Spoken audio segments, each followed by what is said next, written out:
नमो अरिहन्ताणं नमो सिद्धाणं नमो आयर्याणं नमो वज्रायाणं नमो लोये सौवसाहुणम्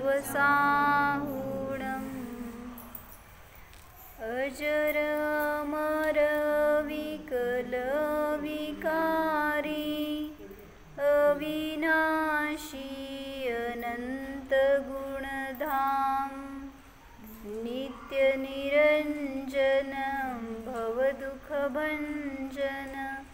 ज्ञान स्वभावी सिद्ध प्रणाम ज्ञान स्वभावी सिद्ध प्रणाम।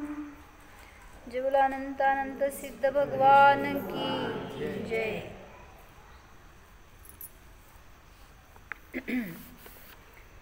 काय सांगत होतो काल आपण? समता षोडशीमध्ये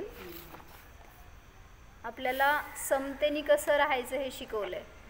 तुम्हाला संसार करायचं तरी समता पाहिजे, धर्म करायचा तरी समता पाहिजे। म्हणजे कोणाशी राग करायचा तरी समता पाहिजे, द्वेष करायचा तरी समता पाहिजे। होते का समता? असं समता असल्यावर राग द्वेष होत नाही। म्हणजे तुम्हाला काय म्हणायचं, धंदा करायचा तर समता पाहिजे का नाही हो? कसं? तुम्ही इकडं का बसले? असं माझ्यासमोर या की, उलट होते मला। दोघं तिघ जण असं समोर या की, म्हणजे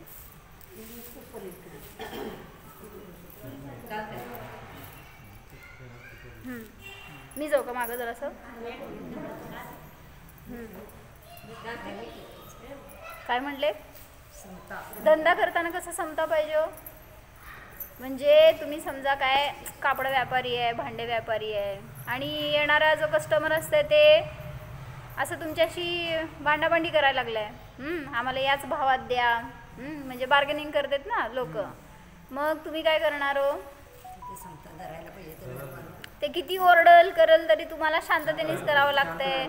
ते काय झालं, लाल चिखल म्हणून धडा होतं माहिती आहे का तुम्हाला? आम्हाला होतं शाळेमध्ये। तर त्यात काय होतं, एक शेतकरी असतो टोमॅटोचा, टोमॅटो विकायला गेलेला असतो घेऊन बाजारात, आणि टोमॅटोला चांगला भाव मिळेल म्हटल्यावर त्याला फार आनंद झाला होता, चांगलं पीक आलं होतं, आणि घेऊन गेला आणि चांगला भाव लावला। पण काय झालं, इतकं होतं बाजारामध्ये पीक की काय म्हणायचं त्याला व्हॅल्यूच मिळेना त्यामुळं। मग त्यांनी घसरवलं रेट, असं घसरवत त्यांनी फार खाली आला, 100 रुपये लावलेला 20 रुपयेपर्यंत आला। 20 रुपये किलो। मग आता सकाळचं दुपार झाली, संध्याकाळ झाली, पण त्याचं काय माल जाईना जसं जायला पाहिजे होतं तसं। आणि काय झालं, त्याचं काय म्हणायचं, फ्रस्ट्रेटेड झाला तो, असं त्रास व्हायला लागला, कसं जाणार, कधी जाणार, काय होणार। आणि संध्याकाळ झाल्यावर आता कोण गिऱ्हाईक घेत असतं लई, त्यामुळं संध्याकाळचं जवळपास रात्र होत आली, पण त्याचं काय माल जाईना। म्हटल्यावर एक माणूस आला आणि तो म्हणला कसं दिलं? त्याला इतका आनंद झाला की आलं तरी गिऱ्हाईक आपल्याकडं। ते म्हणला 20 रुपये किलो। मग ते म्हणला इतकं महाग नाही घेणार, म्हणला उतरव खाली। मग आता ते काय करणार ना, त्याला घरी जायचं होतं, शेवटी ते माल घालवायचा होता, पण ते नाही म्हणला।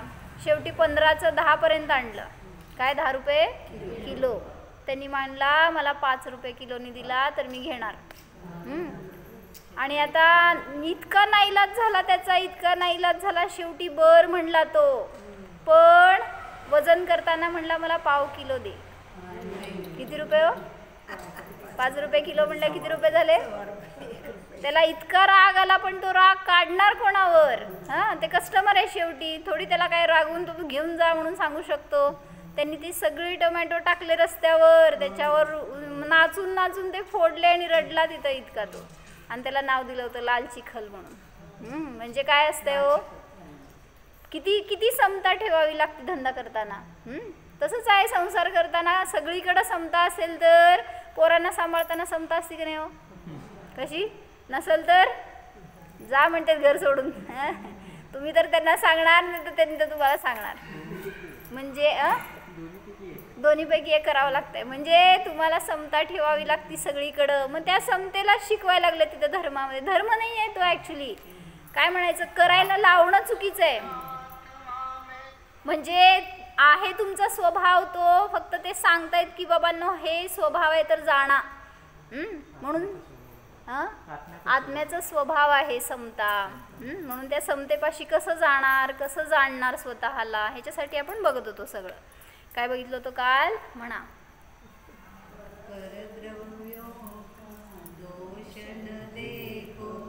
क्रोध अग्नि में नहीं जलो, नहीं चाहो अनुरूप प्रवर्तन, भेद ज्ञान ध्रुव दृष्टी धरो. काय झालं, पाठ केला की नाही केला का? लिहून घ्यायला पाहिजे, मग लिहा की. मी देऊ का लिहून? आता लिहून देऊन पाठ करून पण मीच देते आता. मग काय झालंच की. लिहा. परद्रव्यों का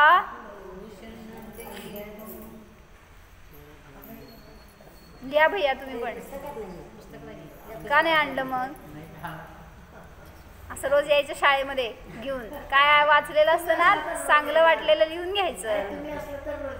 नाही नाही, तुम्ही ते जे वाचता त्याच्यात चांगलं वाटलेलं लिहून घ्यायचं. हो, जे पण असतील सांगणारे काहीतरी असतं ना त्यात चांगलं तुम्ही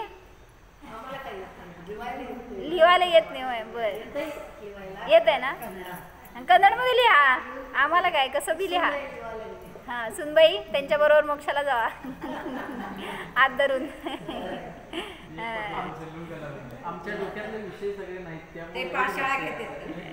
होय बर बर, असं चांगलं आहे. काय सांगायचं आहे म्हणा काका? परद्रव्यों का दोष न देखो, क्रोध अग्नि में नहीं जलो. म्हणा की काकी. नहीं चाहो अनुरूप प्रवर्तन, भेद ज्ञान ध्रुव दृष्टी धरो.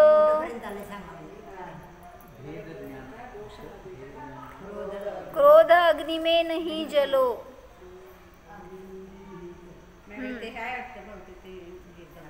म्हणा काकी मागचे. काय तुमचं नाव मला माहित नाही. काल कोण कोण होतं म्हणा की कालचे.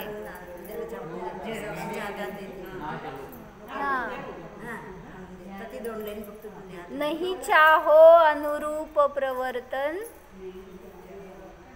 नहीं चाहो अनुरूप प्रवर्तन, भेद ज्ञान ध्रुव दृष्टी धरो. काय सांगायचं होतं? परद्रव्यों का दोष न देखो. द्रव्य किती आहे तो? कुठले कुठले? जीव पुद्गल, जीव पुद्गल, धर्म अधर्म, आकाश आणि काल. जीवद्रव्य कशाला म्हणलं? ज्याच्यामध्ये ज्ञान दर्शन चेतना आहे त्याला म्हणलं जीवद्रव्य. पुद्गल कशाला म्हणलं?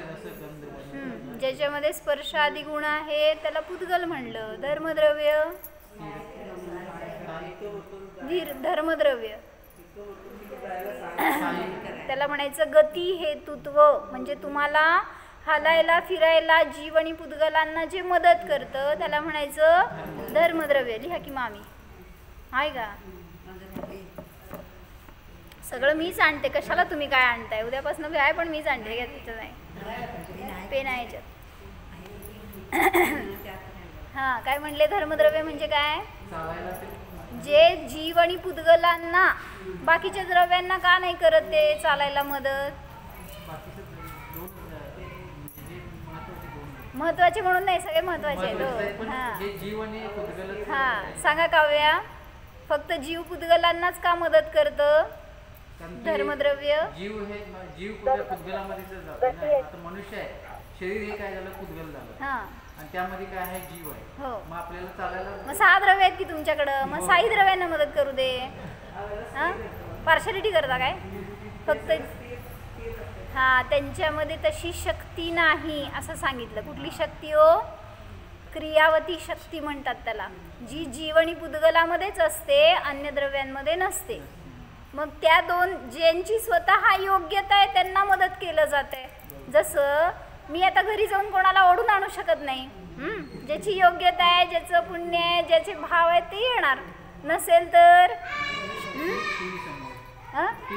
टी व्ही समोर. असं आपल्याला काय म्हणायचं की छान आहे, इथं चालतंय स्वाध्याय. अनेक गावं अशी आहेत की जिथं मिळत नाही धर्म म्हणजे काय आहे, किंवा काय तिथं चर्चा नाही आहे, कशाचं काय त्यांना गंध नाही आहे, माहीत नाही आहे.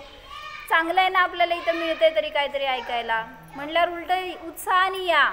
तेवढं तरी दिवसभरात आपल्याला काहीतरी अमृत आहे. नाहीतर काय हो, संसारामध्ये कितीही करा कष्ट पण सुख नाही आहे.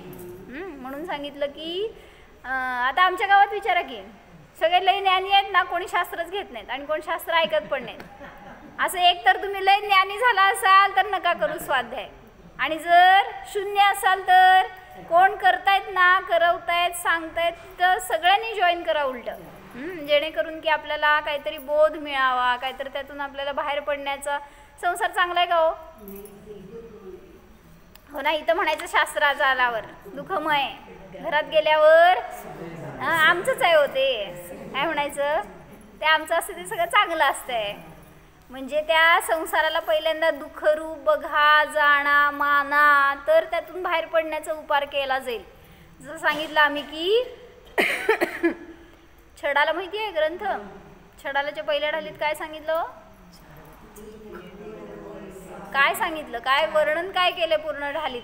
पहिल्या ढालीत नरकाचं आहे, तिर्यांच्याचं आहे, मनुष्याचं आहे, चारी गतीतल्या दुःखाचं वर्णन केलंय. का केलं, का केलं, दुःख सांगायला पाहिजे का सुख सांगायला पाहिजे. म्हणजे दुःख तर माहिती आहे ना आम्हाला, मग का सांगितलं तिथं. दुःखाला दुःख माना. तुम्हाला काय वाटतंय, नवऱ्याने गळ्यात लाडून दिलं ना, दुःख आहे का सुख आहे सांगा. कुठलं सुख, सुखाभास आहे तो. असं तुम्ही म्हणायला लागल्यावर ते लोक आनंदीच होतील अजून. म्हणजे ज्याला तुम्ही सुख मानता ना ते सुख नाही आहे. त्यासाठी पहिला परिचय करून दिला की संसार ही अशी वस्तू आहे की ज्याच्यात कितीही काय म्हणायचं, मंथन करे दिन रात, जलघृत हात में आवे नाही, रजरेत पेले रात दिन पर तेल जो पावे नाही. म्हणजे तुम्ही किती त्या मातीला रगडा, वाळूला किती तेल निघतं, लोणी निघतं, तूप निघतं. पाण्याला किती घुसळलं तरी सुद्धा दिवस रात्र घुसळायचं काय असतं, थोडंसं निघालं की त्यात ना. मग काय करता हो घरात बसून तुम्ही, तेच करतोय सगळं घुसळून घुसळून काथ्या कूट करता म्हणतात, पण एवढं कणभर सुद्धा मिळणार नाही तुम्हाला त्यातून, कारण त्यात नाहीच आहे. जिथं आहे तिथं शोधा तर भरपूर सुख मिळणार. आणि धर्म ही अशी वस्तू आहे सांगितलंय त्यांनी कशात, आत्मानुशासनमध्ये. धर्म सुखस्य हेतू हेतुर्न विराधकः स्वकार्यस्य. धर्म जो आहे ना सुखाचाच हेतू आहे.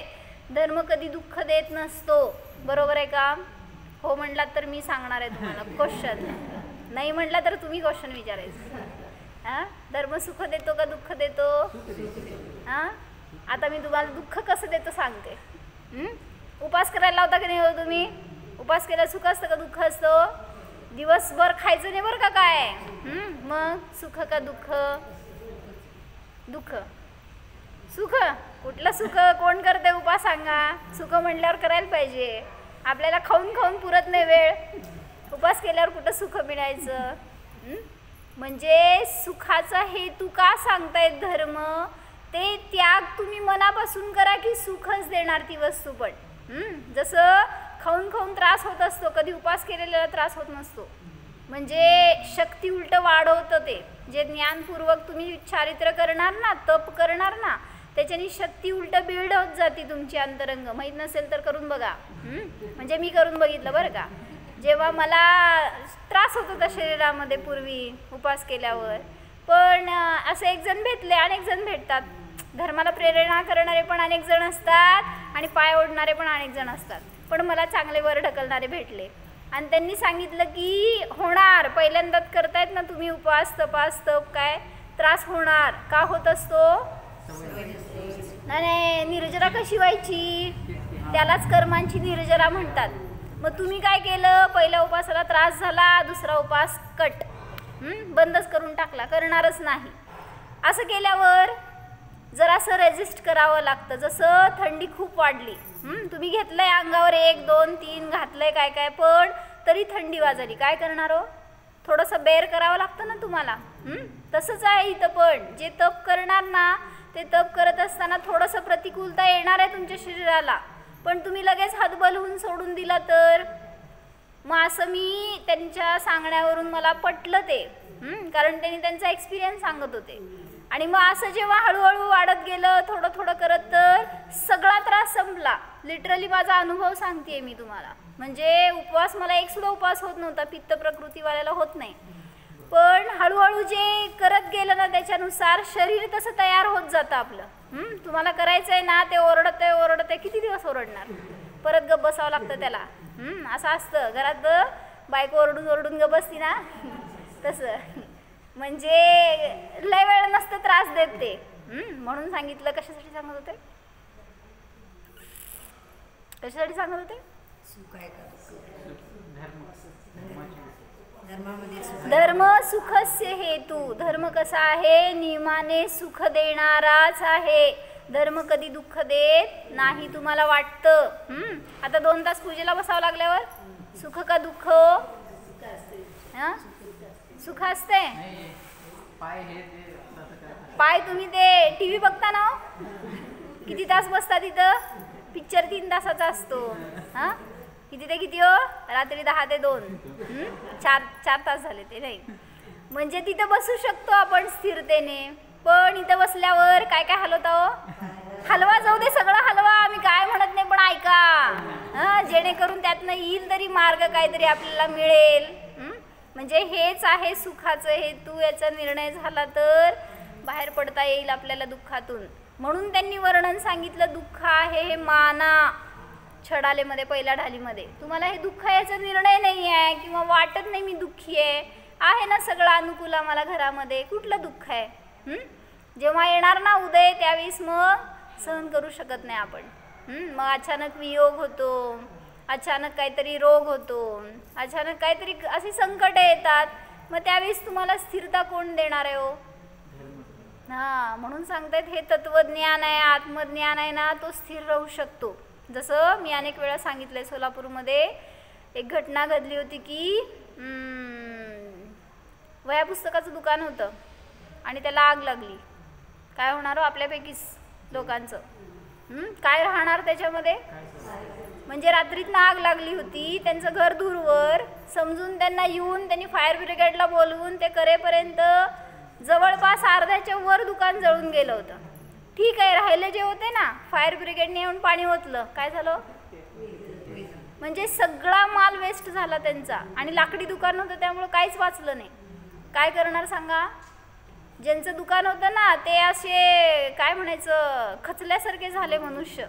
पण त्यांचा मुलगा होता ना, धर्मज्ञानामध्ये होता, ते काय म्हणतात, शास्त्री शिकलेला होता. त्यांनी त्यांना सांभाळलं आणि सांगितलं की असं घडणार होतं, बास, ह्याच्यापेक्षा जास्त आपण विचार नाही करायचा.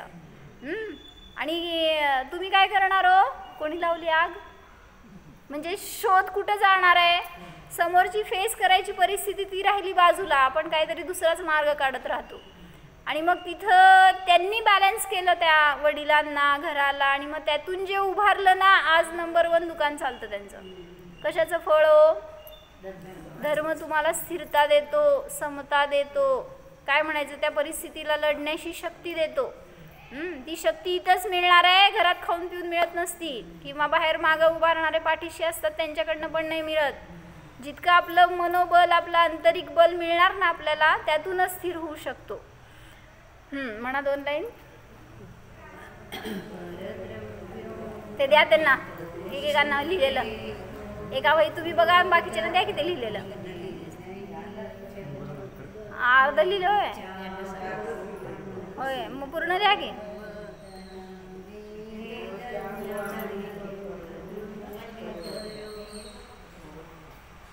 मोबाईलमध्ये लिहा.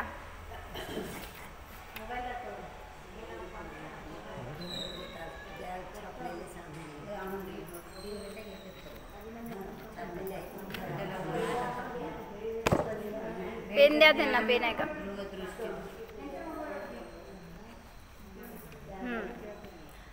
बरं ठीक आहे, ऐका काय सांगत होते मी.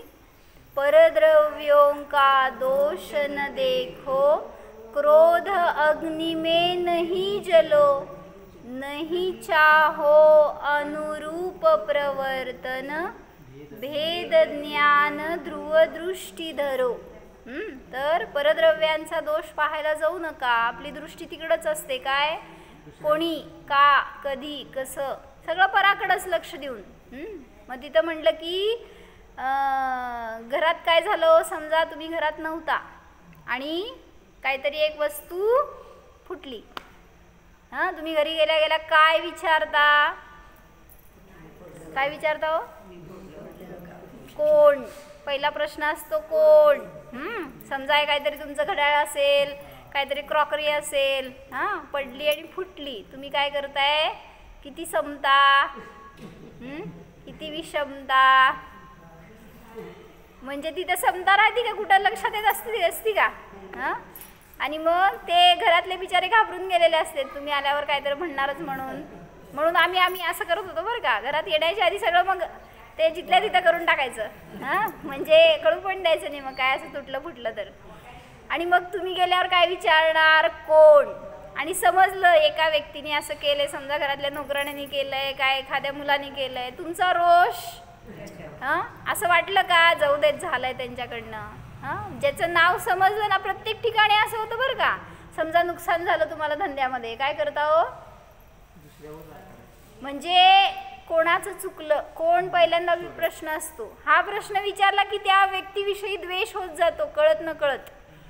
समजा काय झालं, कोणीतरी तुम्हाला शिवी दिली, कोण, म्हणजे असेल ना आता तुमचे फंक्शन असते किंवा काय ते मीटिंग असते स्त्रियांचे, आणि त्याच्यामध्ये काय करता तुम्ही लोक, गप्पा मारता. मग एका स्त्रीने दुसऱ्या स्त्रीला पकडायचं, तिसऱ्या स्त्रीबद्दल बोलायचं, ती चौथी ऐकते आणि जाऊन पहिल्याला सांगते, काय झालं, तुला शिवी दिली, तुझी निंदा केली. तिने काय म्हणणार, कोण. आणि मग ते समजल्यावर त्याच्याविषयी रोष, म्हणजे इथे समता सुटली आपली, हे सांगायचं आहे. असं आपले अनेक जण, त्या मुलींना सोडलं नाही, कोण निंदा त्यांची करतात, तर आपण काय, मुलींची निंदा कसं करतात लोक, ते नग्न आहेत, ते लोच करतात. तर तिथं वर्णिजींनी साहित्यामध्ये सांगितलं की म्हणू दे ना, कोण काय म्हणायचंय, बरोबरच म्हणतायत. हो, मी नग्न आहे तर नग्गा म्हणतीलच, मी लोच करतो तर लुच्चा म्हणतीलच. काय त्याच्यामध्ये नवीन, त्या शब्दाने काय तुम्हाला टोचलं का, काय ओरबडलं, काय केलं, जखमी केलं, किती तुम्ही जखमी होता शब्दांनी. सासूबाईंनी 4 शब्द जास्त सांगितले, जाऊ दे एकच शब्द सांगितला काहीतरी जोरात, काय झालं सुनबाईला, काय होतंय, कोण आहेत माझ्यासमोर, सुन आहेत का सासू आहेत हे, काय सुनबाई, काय वाटतंय, घाबरू नका, मी आहे की. म्हणजे तिथं सासूबाईंनी जोरात बोललं तर सुनबाईला वाईट, आणि सुनबाईंनी जोरात बोलल्यावर का बरं, काय केलं त्या शब्दांनी तुम्हाला, घायल केलं का हो. म्हणजे किती आपल्याला ते शब्द असं वाटतंय की उकरून टोचून आपल्याला रक्तबंबाळ करतील. शब्दात शक्ती नाही आहे ती, आपण विचारातूनच स्वतःला त्रस्त करतो. म्हणून सर आता ह्याच्या पुढे तरी प्रयोग करा. कालचा प्रयोग केला का, काय होतं कालचा प्रयोग,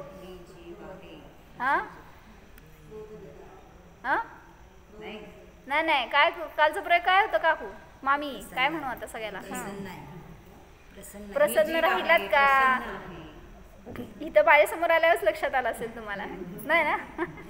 काय हो, काल लक्षात राहिलं का, केला का प्रयोग, काय तुम्ही मला प्रसन्नच दिसताय असं सतत. चांगली गोष्ट आहे, असं प्रयोग करा तर आपलं जीवन बदलणार आहे. काहीतरी बदलावं लागणार आहे ना आपल्याला. ज्याला वाटतंय ना संसारात दुःख आहे तर थोडासा मार्ग बदलून बघा तर मिळणार सुख. अवघड नाही आहे. आपण तेच करत राहतो तर एकीने शिवी दिली की दुसरीने द्यायची, कधी संपणार आहे हो. म्हणून सांगितलं आपल्याला बदलावं लागणार आहे.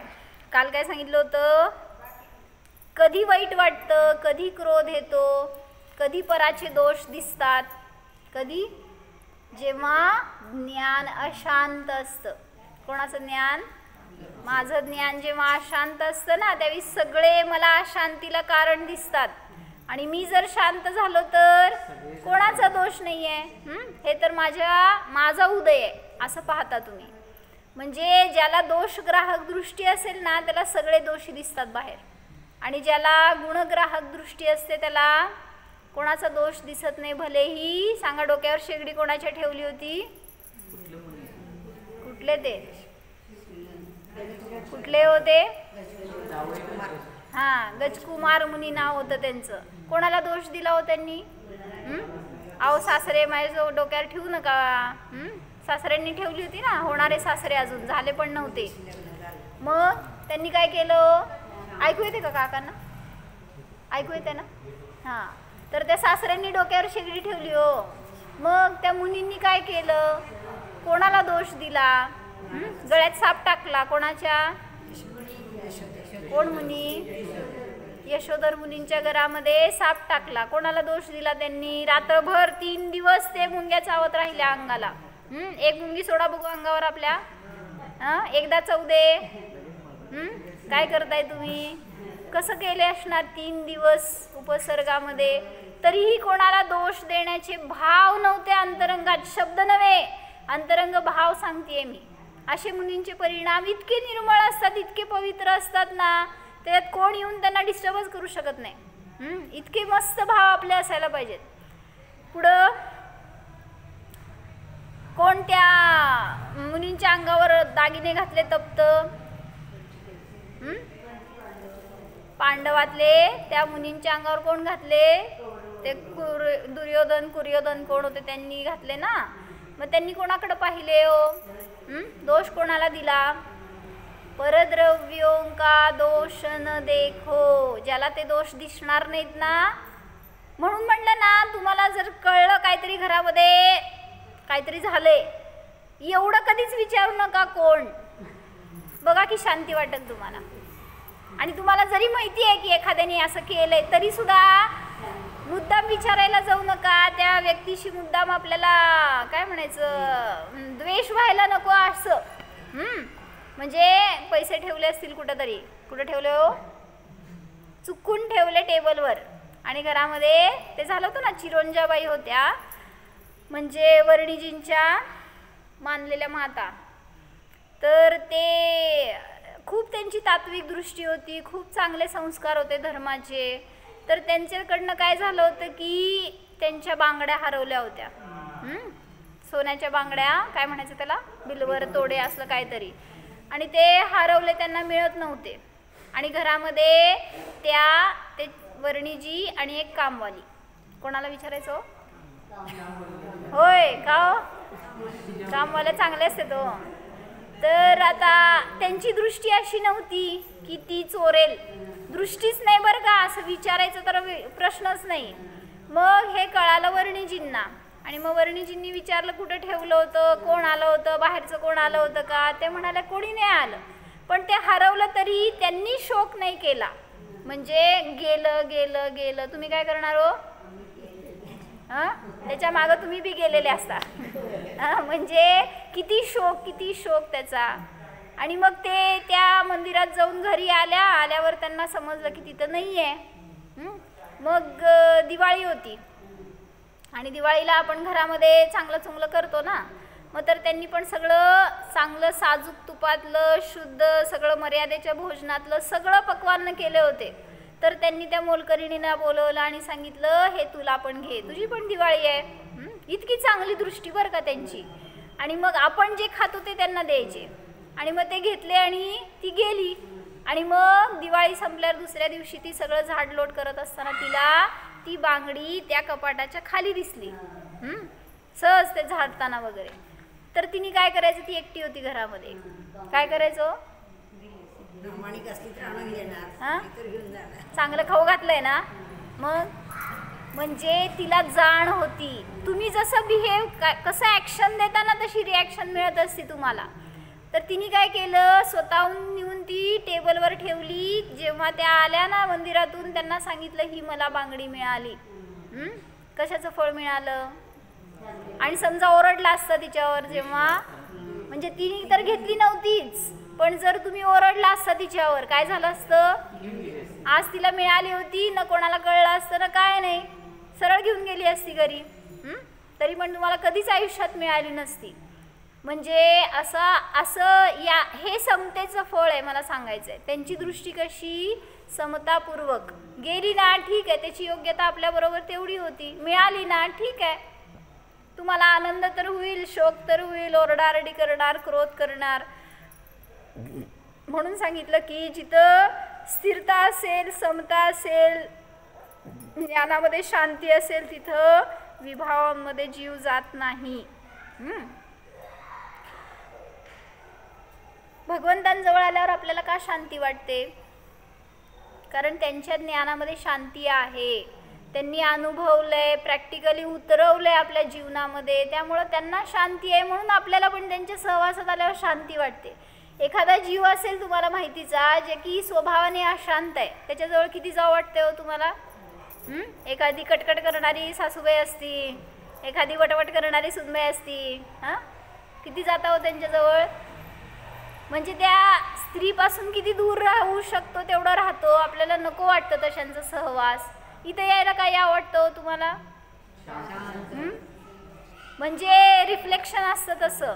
ज्यांचे परिणाम असतात ना उत्कृष्ट, त्यांच्या जवळ गेल्यावर त्या सानिध्यामध्ये एक फील्ड असते, मॅग्नेटिक फील्ड, जी की आपल्यावर बाउन्स होत असती. त्यामुळे त्यांच्याकडे बघितल्यावर सुद्धा आपल्याला शांती वाटते. त्यांनी काय सांगितलं उपदेश तुम्हाला? भगवान सांगतायत का काय? तुम्ही नाही म्हणा मी हो म्हणते, तुम्ही हो म्हणा मी नाही म्हणते. भगवान काय सांगते तो तुम्हाला?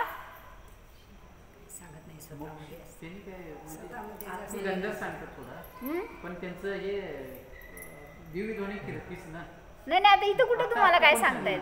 मग भगवान काय सांगतायत? अवाक विसर्गम वपुषा निरूपयंती. त्यांच्या तोंडातून एक वाक सुद्धा निघत नाही, एक शब्द सुद्धा निघत नाही, पण संपूर्ण जिनवाणी सांगतात ते. त्यांच्याकडे बघा तर संपूर्ण जिनवाणीचा सार आहेत ते. जे त्यांच्यामध्ये उतरलंय ना, ते त्यांच्या चेहऱ्यावर दिसतंय. तेवढं बघून सुद्धा तुम्हाला सगळा तत्व कळणार, सगळा सार मिळणार, जीवन कसं जगायचं ही कला मिळणार. तसं बघतच नाही ना आपण. त्यांच्याजवळ गेलो की डोळे बंद केलेले असते. कसं दिसणार देव? जिथं बघायला पाहिजे तिथं बघत नाही, नको तिथं सगळं बघतो. मग बघा ना, टक लावून बघा, थोडीशी त्यांच्यासारखी अनुभूती घेण्याचा प्रयत्न करा, तर जीवन सुंदर आहे, आपला जीव सुंदर आहे. जर त्या ज्ञानामध्ये शांती असेल ना, तर सगळं जिथं दुःख आहे ना, तिथं सुद्धा तुम्हाला, माताजी म्हणते, पाय मारलं तर तुम्हाला पाणी काढण्याची शक्ती येईल. असं आपल्यामध्ये आहे. पण आपण काय करतोय? आपली शक्ती संसारात वाया घालवतोय, कशायात वाया घालवतोय, सगळ्या विभावात, भोगात, आसक्तीमध्ये, क्रोधमान माया लोभामध्ये घालवतोय. काय मिळणार हो आपल्याला? महत्त्व नाही वाटत धर्माचं, म्हणून वाटायला पाहिजे. काय सांगितलं दुसरी ओळ? परत म्हणा. परद्रव्यों का दोष न देखो, क्रोध अग्नि में नहीं जलो, नहीं चाहो अनुरूप प्रवर्तन, भेद ज्ञान ध्रुव दृष्टी धरो. काय सांगितलं? नहीं चाहो अनुरूप प्रवर्तन. जे कोणी प्रतिकूल प्रवर्तन करतायत त्यांनी माझ्या अनुकूल राहावं हे भाव करू नकात. तुमच्या परिणामांनी तुम्ही जिंकणार आहे हो. परिणामात सुधारणा करा. बाहेर बोलण्यानी, शरीरानी, काहीतरी बाहेरच्या संयोगाने काय फरक पडणार नाही आहे. तुमचे परिणाम जेवढे उज्ज्वल असणार ना, त्यांनी तेवढंच केलंय भगवंतांनी. काय केलंय? आपल्या परिणामांना सांभाळलंय ना, ते येणारे बाजूचे शत्रूसुद्धा मित्र झाले. ते येऊन बसलेला वाघ सुद्धा त्याचं परिवर्तन झालं सहज. जसं म्हटलं काय, आपण दोष देत राहतो ना दुसऱ्यांना, तर त्यांनी काय केलं ते सांगितलं ना. मेरी भावनाच्या पहिल्या याच्यामध्ये काय सांगितलं? नाही, मेरी भावना नाही, ते काय, जो मोह माया मान मत्सर मदन मर्दन वीर है, जो विपुल विघ्नो बीच में भी ध्यान धारण धीर है, जो तरण तारण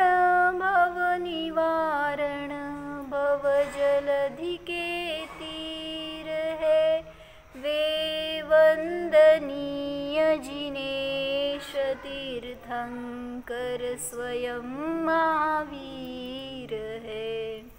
काय कळलं? जो मोह माया मान मत्सर मदन मर्दन वीर है. सगळ्याला ज्यांनी सगळ्याला नष्ट करून टाकलंय आणि जिंकलंय ना ते महावीर झालेत. तुम्ही काय केलंय? त्यांनी ज्याला सोडलंय ना या आम्ही आहेच असं सांगितलंय भक्तामरामध्ये. तुमच्या पुढे सांगितलं सगळे दोष निघाले होते असे भगवंतांना पकडायला आणि तुम्ही सगळे बसला होता भगवंतांच्या समोर आणि काय झाले ते दोष निघाले तर त्यांच्यापर्यंत पोचूच शकले नाहीत.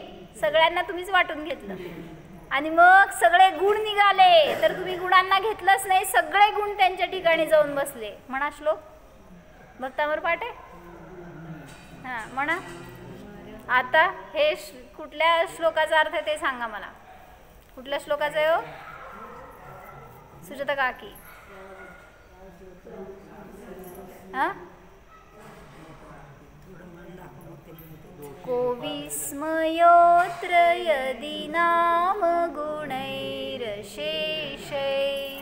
स्वं संश्रितो निरवकाशतया मुनीश दोषैरुपात्त विविधाश्रय जात गर्वै स्वप्नांतरेऽपि न कदाचिदपीक्षितोऽसि. काय अर्थ? अर्थ म्हणायला अर्थ कळला तर म्हणून उपयोग असतो बरं का. असं एक आनंद मस्त येतो ना इतका जर त्या श्लोकाचं त्या सूत्राचं त्या काय गाथेचं जर अर्थ माहिती असेल ना भावभासनापूर्वक म्हणा की एक श्लोक म्हणा एक शब्द म्हणा त्याचा आनंद वेगळा असतो. काय हो अर्थ याचं माहिती आहे? को विस्मयोत्र यदि नाम गुणैरशेषै. हे भगवान काय आश्चर्य आहे की गुणांनी तुझा आश्रय घेतलाय. हां पुढं काय? त्वं संश्रितो निरवकाशतया मुनीश. हे भगवान निरवकाश रूपाने कुठं त्यांना स्थान मिळालं नाही म्हणून सगळे गुण तुझ्यापाशी येऊन बसलेत. काय आश्चर्य आहे. दोषै रूपात विविधाश्रय जात गर्वै. त्या दोषांना मला फार जणांना आश्रय करायला मिळालं म्हणून गर्व आहे. कोण फार जण हो? मी मी मी म्हणायचं सगळीकडं. आपण म्हटलं ना ते सगळ्याच्या मध्ये जातो आपण. असं ते आपलं पाप कमी होते हो. म्हणजे कमी कमी फील होतंय हे सांगायचं आहे मला. पाप वाटू दे ना. जेवढं पापाचं भय वाटणार ना तेवढं लवकर सुधारणा होणार. बरं मी काय सांगत होते? मग ते दोष म्हणाले की मला किती जणांमध्ये आश्रय मिळालाय. तुझ्याकडे मी यायची गरजच नाही. आणि भगवान काय म्हणणार आहेत त्याला? काय पुढचं? न कदाचिदपीक्षितोऽसि. हे भगवान स्वप्नामध्ये सुद्धा कधी असं होणार नाही की मला त्याचा अर्थ नाही आठवत आहे की तुमच्यामध्ये कधी दोष दिसतील असं. म्हणजे तुमचं ते स्थानच नाही आहे. कारण दोष हे सगळे आपल्या ठिकाणी थांबलेत माझ्या ठिकाणी थांबलेत. मग त्या दोषांचा नाश कसा करायचा? मी उलट दुसऱ्याचे दोष माझ्यात घेतोय. बघून बघून काय करतोय तो दोषी म्हणून ते आपल्याकडे घेतोय. म्हणजे आपल्यातले काय कमी आहेत का? तुम्ही दुसऱ्याच्या दोषाकडे पाहताय आणि पुन्हा स्वतःला दोषी बनवण्याचा प्रयत्न करताय. म्हणून सांगितलं काय करा आता. स्वतःला शांत करायचं तर जसं आपण पेरतो तसं उगवतंय. काल सांगितलं होतं टोपीवाल्यांनी काय केलं? टोपीवाल्यांनी काय केलं? टोप्या विकले. म्हणजे ते सांगितलं होतं. तसं सांगितलं अजून एक उदाहरण काय की एक संत्रीवाली होती स्त्री आजी होती आणि ती रस्त्यावर बसून संत्री विकत होती. आणि तिथं एक मनुष्य जायचा रोज आणि तिच्याकडनं संत्री घ्यायचा. मग तो विचारायचा रोज विचारायचा चांगले आहेत का संत्री? मग ती म्हणायची हो खूप गोड आहेत घ्या. पण तो म्हणायचा नाही. तो वजन करून घ्यायचा 1 किलो आणि म्हणायचा मला फोडून एक खाऊन बघायचं आहे. मग तो फोडायला लावायचा म्हणजे ती संत्री मोळायला लावायचा आणि म्हणायचा मी नाही खाणार तूच खाऊन दाखव. ती मोळलेली संत्री तिच्या हातामध्ये ती एक खायची आणि सांगायची की खूप गोड आहेत. आणि तो ती पिशवी घेऊन निघून जायचा. तिच्या हातातली तिच्या हातातच राहायची संत्री. असं रोज व्हायचं. आणि मग त्याची बायको आली त्याच्याबरोबर एक दिवस आणि तिने पाहिलं हे दृश्य. म्हणली हे काय असलं रोज उठून तिला का संत्री एक ठेवताय तुम्ही? म्हणजे ती खाल्ली तरी पण घ्या ना ती, असं त्या बायको अशा असतात बायका बरं का. म्हणजे ती का सोडत आहे, वजनातली होती ना ती. मग तो काय नाही बोलायचा. असं रोज चालायला लागलं तर त्या संत्रीवालीच्या बाजूला बसणारी एक भाजीवाली होती आणि ती पण बघायली हे रोज करतोय असं. आणि ती भाजीवाली हिला म्हणती की तो का तुला सतवतो रोज असं, काय करतोय ते मोळायला लावतो, खायला लावतो, सगळं तुझ्यावर करतो प्रयोग, असं का. तर ती आजी असती ना, ती पण लई ज्ञानी असते, सगळे पोचलेले असते. तर ती म्हणती की तो प्रेमापोटी असं करतो. त्याला विचार काय करेक्ट. तो म्हणतो की ती आजी स्वतः विकती 10 जणांना, पण स्वतः एक कधी खाल्ली नसणार. मग मला खायला मिळावं म्हणून तो असं देतो. त्याला माहिती आहे माझ्याकडचं सगळा माल चांगला आहे, पण त्याचे भाव किती उत्कृष्ट की तो मला खायला देतो. मग त्याच्या प्रेमाचं बदला म्हणून मी काय करते, म्हटले त्याच्या वजनात 4 संत्री जास्तच घालते. काय केलं, 1 किलोच घ्यायचे होते त्याला, पण 1 तो तिला देणार आहे म्हणल्यावर तुम्ही जशी ॲक्शन देणार तशी रिॲक्शन मिळती हो. फक्त आपण तशी आपली तयारी करायला पाहिजे. आपल्याला सगळं दुसऱ्याकडनं पाहिजे असतं. त्यांनी करावं, त्यांनी चांगलं वागावं. तुमचं पाऊल पहिला टाका ना, तर तुम्हाला सगळं तसं अनुकूल सहज मिळणार. म्हणून म्हणा, परद्रव्यों का दोष न देखो, क्रोध अग्नि में नहीं जलो, नहीं चाहो अनुरूप प्रवर्तन, वेद ज्ञान ध्रुव दृष्टि धरो. जाणा.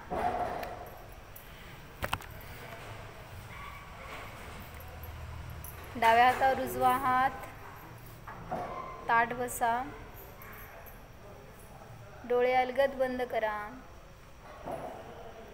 जाणीव करण्याचा प्रयत्न करा. हा मी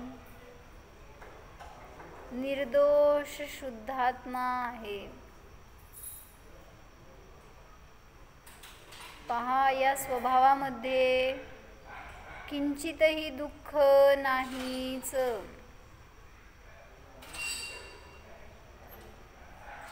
हा मी आत्मा अनंत सुखी आहे जाणा, प्रसन्न आहे जाणा, निर्दोष आहे जाणीव करा.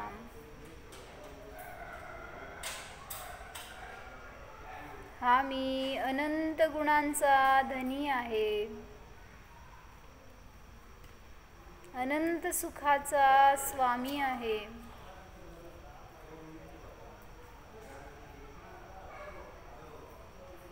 पराचे दोष पाहणे हा माझा स्वभाव नाहीच. मी तर समता स्वरूप आहे.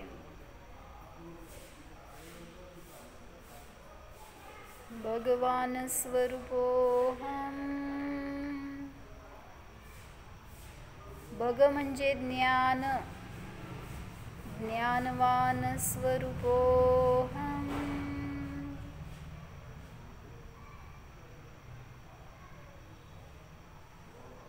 निर्मोह स्वरूपोहम.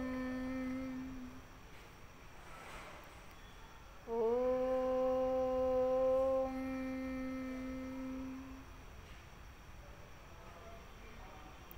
विसर्जन. नमो